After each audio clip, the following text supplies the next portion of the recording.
Iñaki Gabilondo. Son las 8:30 de la mañana. Las 7:30 en la Casa Museo de José Saramago, en Tías, Lanzarote. Buenos días, mundo. ¿Quieres un café?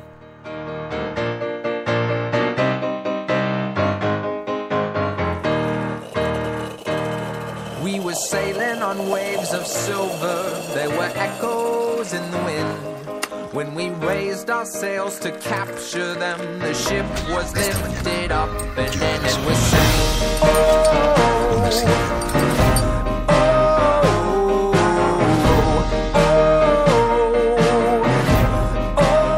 La cafetera de radiocable.com con Fernando Berlín. That we came from, they play silver melodies, and the kings and queens all write their dreams on. Los señoritos salen de caza y siempre vuelven con el zurrón lleno. Eso sí, con la inestimable ayuda de los mozos del PP. La semana pasada los señoritos se cobraron una gran pieza en el Senado. Y hoy se la cobrarán aquí, nada menos que en nuestros parques nacionales. Cuando compitamos más amigablemente o menos amigablemente con unos y con otros, yo voy a pedir el voto para el original, porque a mí no me gustan las fotocopias.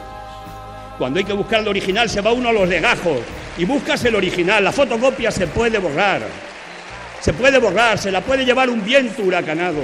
Y el original no, ese está ahí, forma parte de las raíces profundas de un árbol frondoso. Que la violencia hacia las mujeres en las relaciones sentimentales fuera una cuestión privada del ámbito familiar a que fuera un tema central en la vida pública. ¿O acaso qué país nos podremos considerar si no ponemos como primer objetivo de lucha el que nadie pegue, ni mate, ni insulte, ni amenace a una mujer porque se siente más fuerte? ¿Qué país nos podemos considerar? ¿Qué democracia podemos ser? ¿Para qué hicimos y para qué nació la democracia? La democracia nació ante todo para cosas de estas, que ha sido siempre un proceso de victoria ante los derechos y para fomentar los derechos. Amigas y amigos,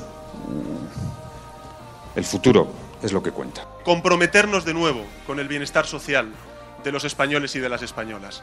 Y por eso estamos proponiendo una reforma constitucional que blinde los derechos sociales de la sanidad pública, de la educación pública y de las pensiones de nuestros mayores. Y también, porque hoy sabéis que se manifiestan unos cuantos por las calles de Madrid, también blindar las libertades de las mujeres, que estén alejadas de cualquier cálculo electoral del Partido Popular, reivindicando y exigiendo que la ley de interrupción voluntaria del embarazo que aprobó el Partido Socialista no sea revisada, y le exijo también al señor Rajoy que retire el recurso en el Tribunal Constitucional a la ley de interrupción voluntaria del embarazo. Y doy también la enhorabuena a las mujeres por esa lucha. Si no se atiende nuestra reivindicación de derogación de la ley del aborto en los próximos meses, os convoco desde ya a una nueva manifestación Cada Vida Importa en Madrid.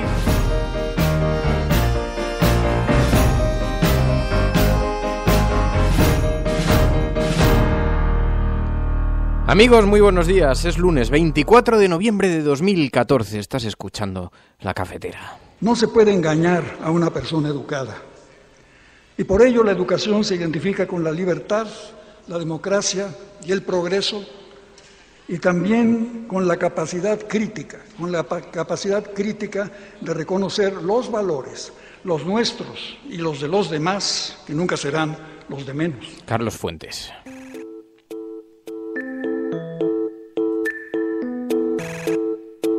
Bueno, y comenzábamos escuchando en la apertura, en ese pequeño resumen de lo que ha sucedido a lo largo de este fin de semana. Hemos escuchado a Joan Baldoví, sabéis que está denunciando la aprobación en el Congreso de los Diputados de la ley de parques nacionales que permite la caza por lo menos hasta el 2020. Hemos escuchado también a Cayo Lara, que hablaba de las fotocopias y de los originales, Podemos e Izquierda Unida. Hemos escuchado a Zapatero hablando de violencia de género, a Pedro Sánchez hablando de blindar derechos sociales, a los de La Vida Importa que reclaman la derogación de la ley del aborto. En fin. Bueno, y mañana es el Día Internacional contra la Violencia de Género. Sabéis que se conmemora cada 25 de noviembre. Y ahora en unos segundos vamos a hablar con Bárbara Tardón, que es responsable de incidencia política de la Fundación Aspacia. Una fundación que está denunciando el silencio institucional tan enorme que hay sobre la violencia sexual fuera de la pareja. Hablaremos con ella ahora en unos segundos. Pero antes vamos a saludar a todos aquellos que se incorporan en directo a este programa. Hay otros muchos que se incorporan en diferido y que son la retaguardia y que mantienen viva la esencia del programa. Pero en este momento veo que se están incorporando Carlos Otero, PSV, Rojo Cabreado, Enrique Quesada, Sander Deuda Odiosa, Virginia Rodríguez, Borja García Zapardiel, Celemín, PSV, Paloma Irazazábal, Timer Radio, Daniel Riquelme, en fin, los habituales, Fanny Suárez, Félix, Vladimir, Ángeles Molina, Fátima del Olmo. A todos ellos y a todos los que se incorporan en diferido, si estás escuchando esto eres La Resistencia y no estás solo.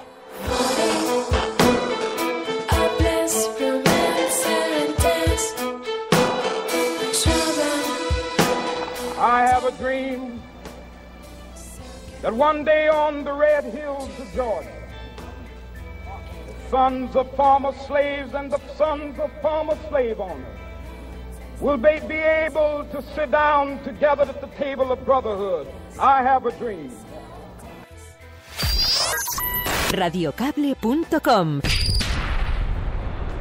Bueno, mañana se celebra el Día Internacional contra la Violencia de Género, que se conmemora cada 25 de noviembre, y quedan tantas asignaturas pendientes. Bárbara Tardón, buenos días. Hola, buenos días, ¿qué tal? Bárbara, es que estaba viendo la nota que habéis enviado, y ¿es cierto que las medidas de protección integral no contemplan la violencia de género fuera del entorno íntimo? ¿La violencia sexual, por ejemplo? Sí, efectivamente.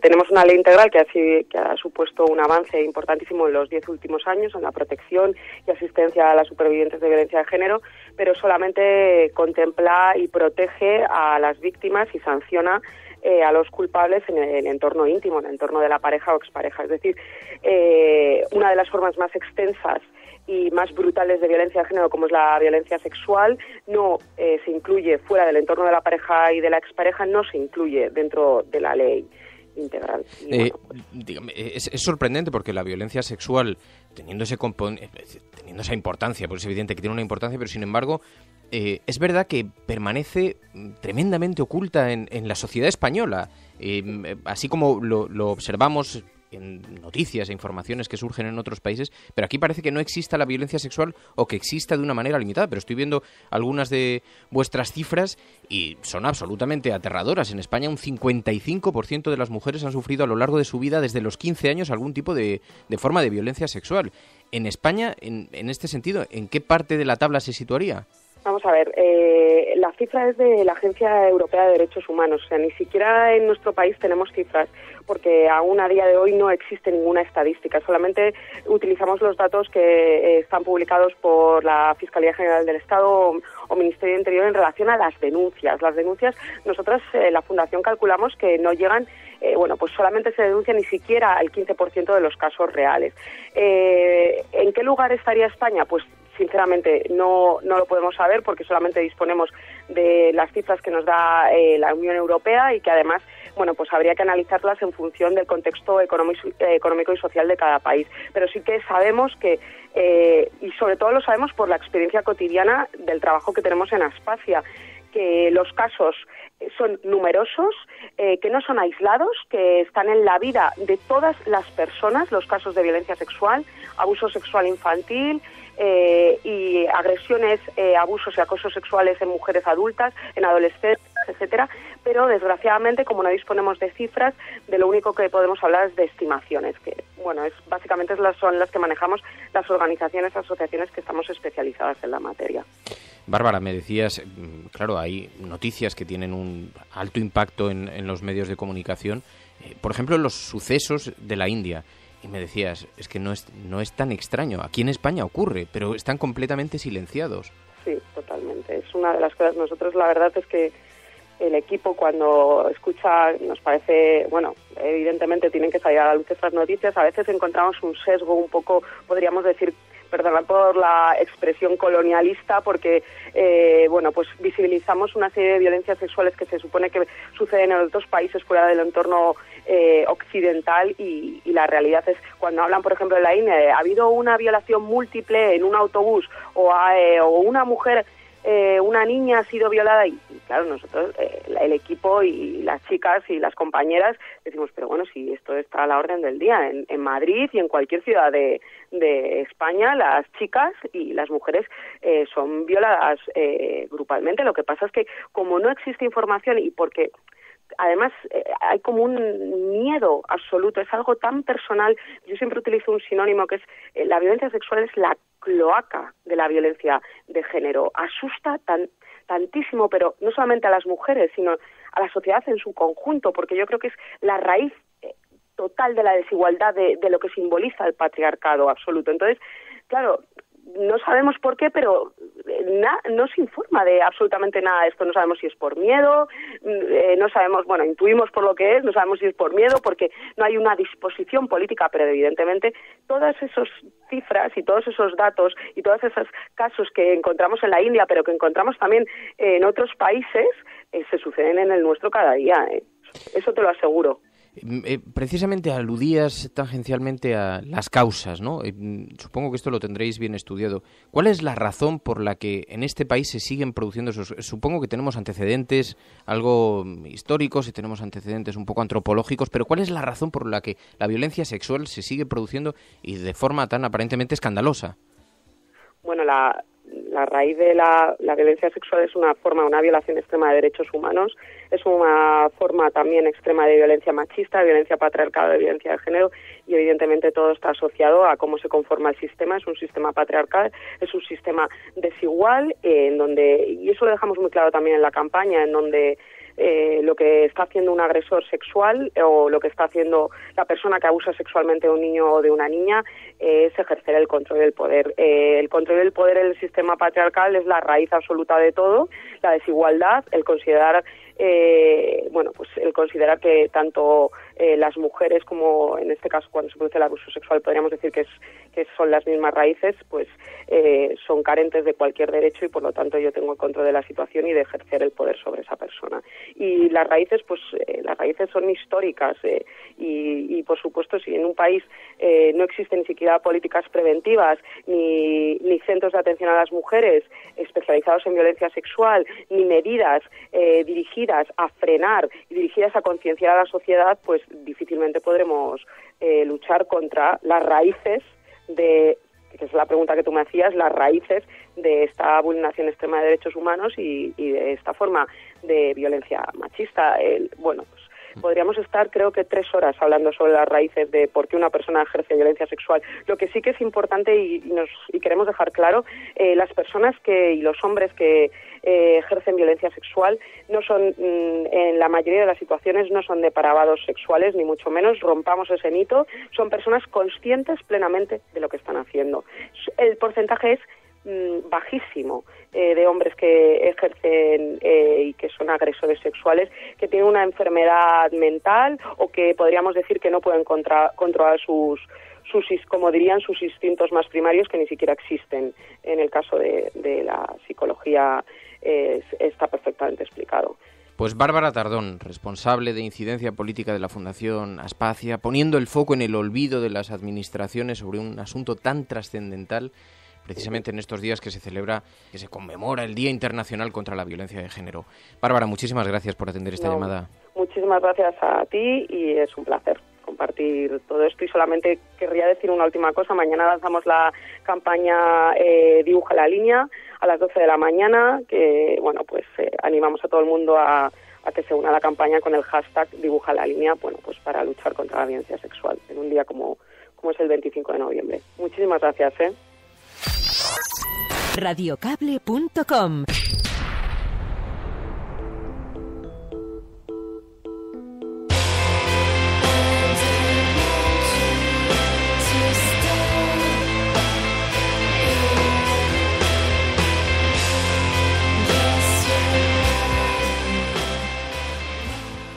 Bueno, pues ya lo habéis visto, el gran olvido institucional que existe ante la violencia sexual más allá de la pareja, más allá del entorno cerrado y familiar. Mañana es el Día Internacional contra la Violencia de Género. Por cierto, mañana no va a haber programa. Mañana no habrá programas. Recordadlo después. Y si lo ponéis en Twitter, a los que escuchan este programa habitualmente os lo agradeceré, porque mañana tengo un médico mañana y no lo haré por la mañana, a primera hora. Así que, en fin. Bueno, continuamos aquí, en la cafetera. El siglo XX, que a ustedes les gusta tanto, ha sido el siglo de las 2 guerras mundiales. Ha sido el siglo de la guerra atómica. Ha sido el siglo de los campos de concentración en Alemania. El siglo de los campos de concentración en Rusia. Ha sido el siglo en que se ha envilecido de un modo casi absoluto el amor, el erotismo. Que se ha convertido el cuerpo en publicidad.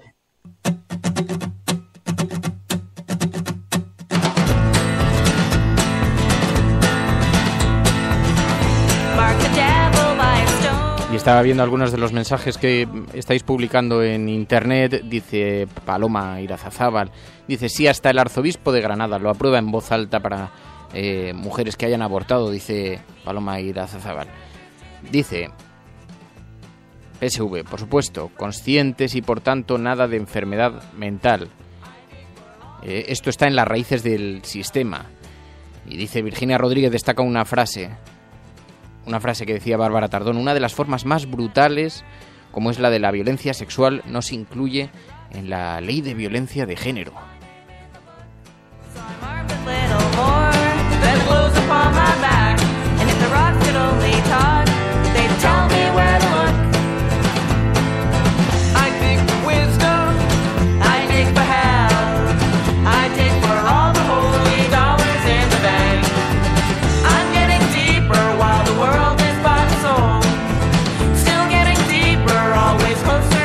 Dice, Lemín pone en el verdadero foco del problema. Dice, mientras queden hombres que se crean con derecho de propiedad sobre las mujeres, la violencia sexual no terminará nunca.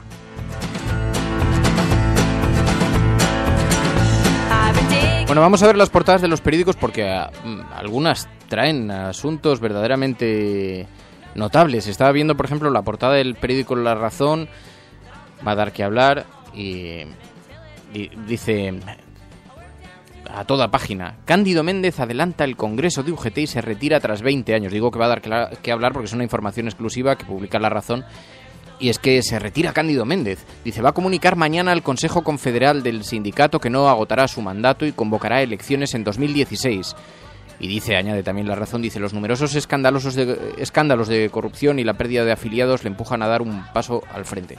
Precisamente justo cuando estábamos empezando este programa y mientras estaba sonando la música, le he llamado para preguntarle si quería entrar en antena, si me permitía meterle en antena. Ha dicho que no, que él era muy disciplinado con el Consejo Confederal del Sindicato y que tenía que intervenir primero ahí.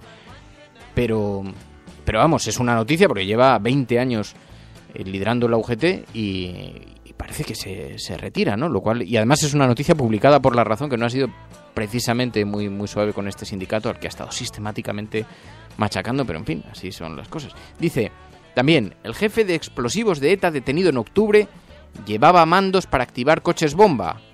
Dice, doble vida en Alemania, imagen actual de Tomás Elorriaga, que era profesor de la Universidad de Friburgo, frente a su ficha policial.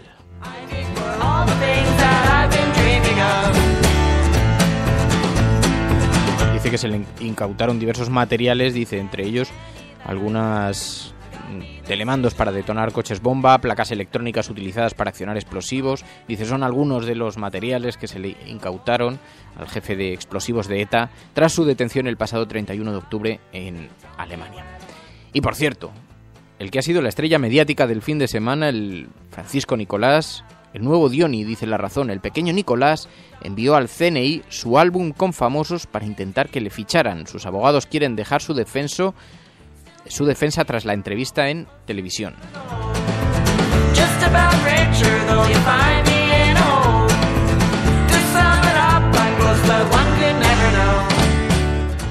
Verdaderamente es un asunto sobre el que sé que tendríamos un gran éxito en este programa si lo abordásemos, pero no me apetece mucho, no os voy a engañar. Y no por nada, porque es que yo os voy a contar mi teoría. Estuve siguiendo con bastante atención la entrevista porque es verdad que el asunto del pequeño Nicolás es una cosa que fusiona política con otras cosas que no me atrevo a calificar, porque al fin y al cabo estamos hablando de un chaval de 20 años y no sabemos si lo que está es completamente iluminado o realmente lo que dice tiene sentido, ¿no? Mi teoría es que una persona que era el que organizaba en las juventudes de FAES o las reuniones con los jóvenes de FAES, eso le daba una cierta autoridad para abrir prácticamente cualquier puerta, porque si tú llamas al CNI diciendo, oiga, mire, quiero que me reciban porque soy el que organiza los desayunos en FAES con los jóvenes y me gustaría organizar uno con usted, pues te reciben seguro.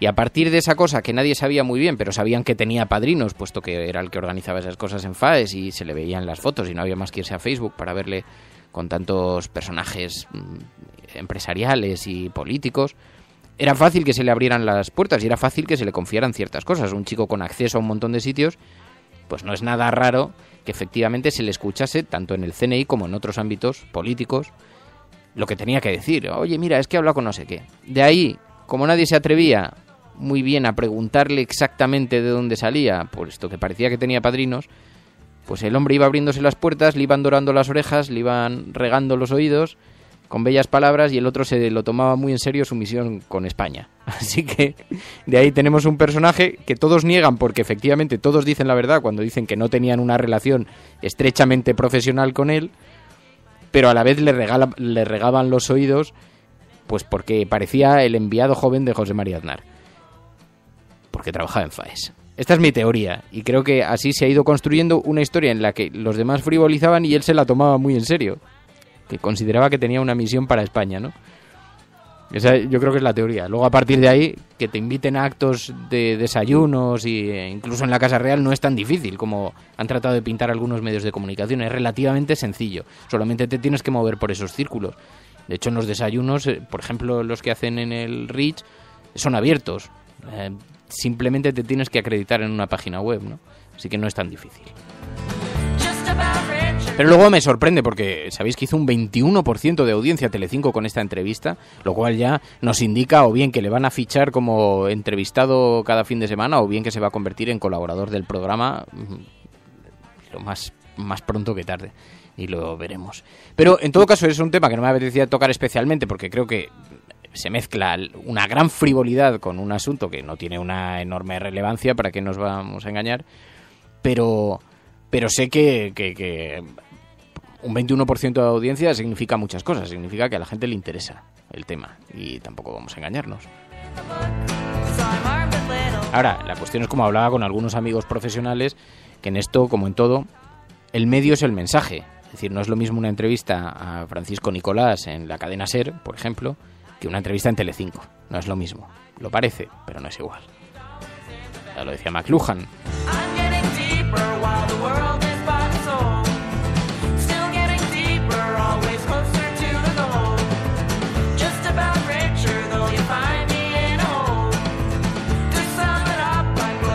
Bueno, veíamos en la portada de La Razón que ponían el foco sobre el asunto de ETA, este dirigente que fue detenido, el jefe de explosivos de ETA, y que, según La Razón, llevaba mandos para activar coches bomba. Una noticia que es curioso porque contrasta con la información que publica precisamente el ABC en portada, además con un gran anagrama de ETA esculpido en piedra, y dice: lucha contra el terrorismo, informes de inteligencia dan por desmantelada a ETA. Dice: apenas una quincena de sus dirigentes políticos se encuentran en situación de operatividad. Antiguos cabecillas han declinado participar en un hipotético rearme de la banda, dice el periódico ABC.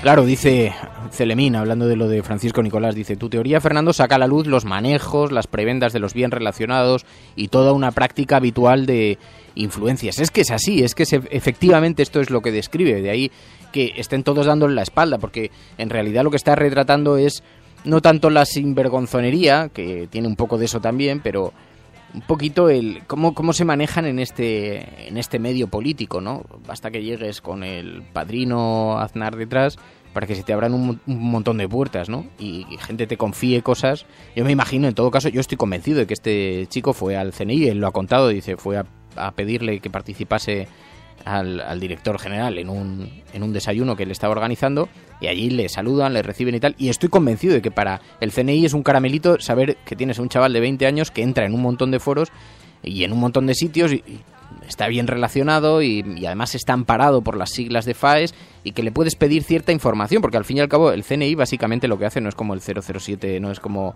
la CIA norteamericana. El CNI básicamente lo que hace es reunir información y por lo tanto tiene orejas en muchos sitios, y sospecho que una como esta pues le parecería un gran caramelo, ¿no? Dice, tener una oreja que es un chaval joven que se mueve por ahí por FAES, que podemos hablar de vez en cuando con él, oye, ¿cómo has visto esto? Oye, ¿y tú crees que y este qué dice de esto? Si el tipo se está moviendo por allí, pues escucha y tal. ¿Qué pasa? Que Francisco Nicolás convirtió eso en una misión nacional. Y en su ilusión, que tenía unas ciertas bases de veracidad, porque es verdad que seguro que le escuchaba, vamos, no me cabe ninguna duda. Ninguna duda, además. Ya llegados a este punto, el pobre hombre que le detiene asuntos internos, vamos, el pobre hombre no, porque también tiene un punto de iluminación todo esto, ¿no? Pero en fin. Bueno, esa es la alegría nacional, eso es lo que nos entretiene.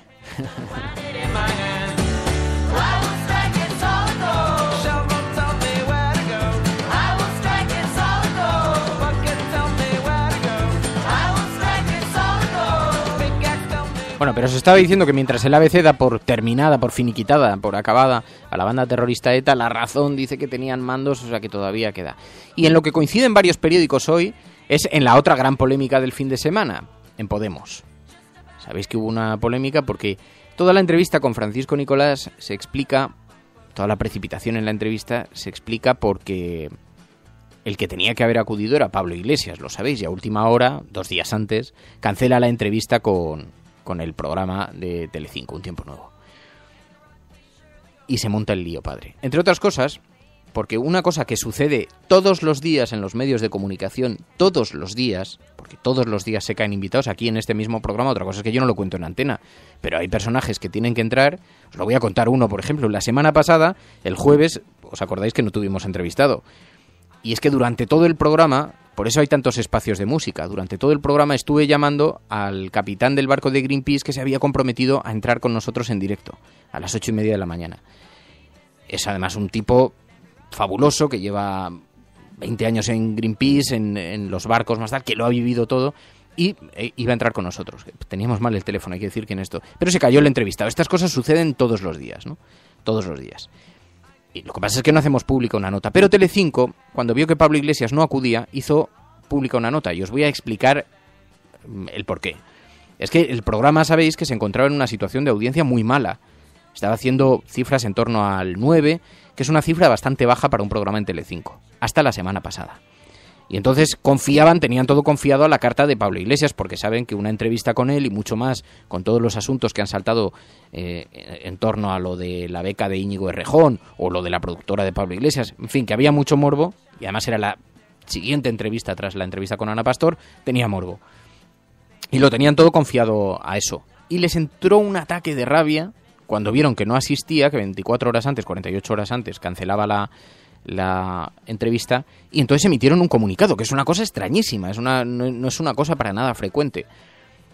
¿Qué pasa? Que ese comunicado, ¿para qué quieres más? Teniendo a La Razón, el ABC y El Mundo esperándolo como agua de mayo. Os cuento todo esto porque hoy, en la portada del ABC, dice: los fraudes de Podemos. ABC desmonta en un exceso informe las múltiples falacias del programa con la que la formación liderada por Pablo Iglesias pretende presentarse a las elecciones generales. Bueno, pues todo esto es algo que llevan también diferentes medios de comunicación. Por ejemplo, el ABC dice: la espantada de Pablo Iglesias a Telecinco no es una anécdota, es una definición de un dirigente artificioso, subido a hombros de una crisis económica sin precedentes y del hartazgo de una sociedad que ve en Podemos una oportunidad no para superar la crisis, sino para quebrar un estado de cosas inaguantable. En fin, que han aprovechado todos para decir: ¿ves? Esto define su política de comunicación. Yo hablé con Pablo Iglesias el viernes, le pregunté: hombre, ¿es verdad que esto para el periodismo, para un medio de comunicación, esto es algo que todos los compañeros de profesión lo vamos a entender mal, porque finalmente cuesta mucho organizar un programa, montar un programa, prepararlo, y cuando se te cae un invitado tienes que mucho más? Telecinco ha tenido mucha suerte porque ha aparecido Fran Nicolás por allí por el camino, pero te supone un auténtico roto, ¿no? Y le dije, esto se va a entender muy mal, y es verdad que esto es difícil de tal.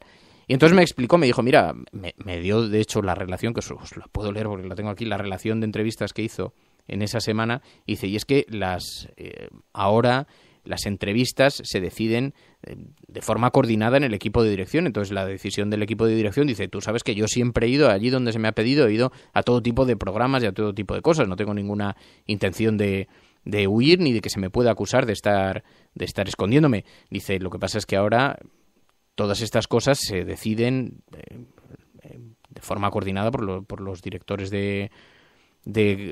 porque ya no es lo mismo, ya es una organización política con su propia estructura y en fin. Dice, pero mira, dice, es que he hecho esta semana la SER, La Sexta, Público, 2 periódicos italianos, la RAI, 2 periódicos portugueses, 2 teles portuguesas, y dice, y la dirección del partido me ha dicho que ya.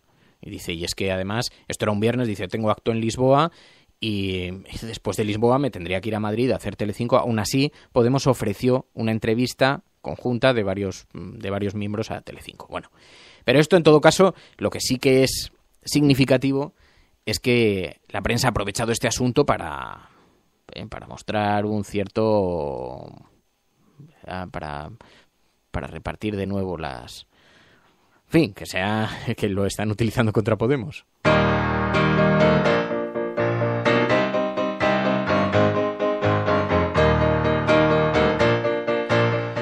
Y mientras tanto es igual, porque los ciudadanos están en otro lado, dice El Mundo en portada. Podemos, primera fuerza política, lograría el 28,3% de los votos, 4 veces más que en las europeas, por delante del 26% del PP y el 20% del PSOE, frenazo de Izquierda Unida y UPyD, Pablo Iglesias y Pedro Sánchez los mejor valorados. Es una encuesta de Sigma 2. Sospecho en todo caso que no había sucedido lo del fin de semana y que el caso Errejón todavía no estaba en su máximo apogeo, ¿no? Que es otro asunto del que ya hablaremos, aunque ya hemos hablado en estos días, pero que creo que está muy sobredimensionado, como habréis interpretado en mis tweets.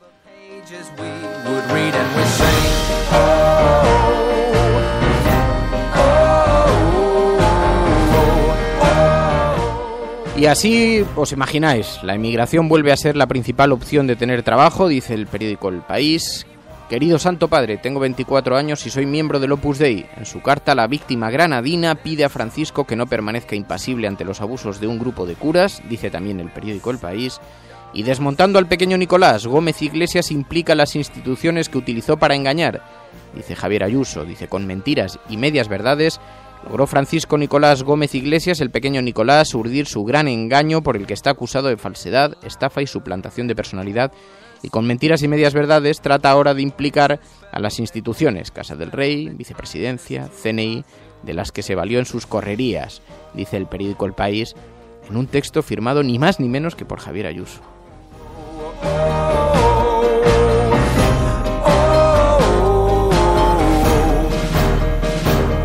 We were taken through the shadows, we were carried through the night. When the sun appeared, my God, my fears of silver melted in the light. And we saw the world with different eyes. Sabéis que lo digo porque parece que es un titular de artículo de investigación, pero Javier Ayuso, sabéis que fue el jefe de prensa de la Casa del Rey. Pues tiene, la mayor parte de la gente es evidente que conoce estos asuntos. Hay gente que no tiene esas claves. Bueno, en fin, hoy es lunes 24, comienza una semana. Mañana no hay programa, pero volvemos el miércoles. Si estás escuchando esto, eres La Resistencia. No estás solo, como lo demuestra el hecho de que te acompañan Rojo Cabreado, Daniel Riquelme, Maese Ciprés, Celemín, PSV, Virginia Rodríguez, Fundación Aspacia, Borja García Zapardiel, Sander Deuda Odiosa, en fin, tantos y tantos. Vladimir, muchísimas gracias a todos por la compañía. Si estás escuchando esto, eres La Resistencia. No estás solo. Hasta mañana, adiós.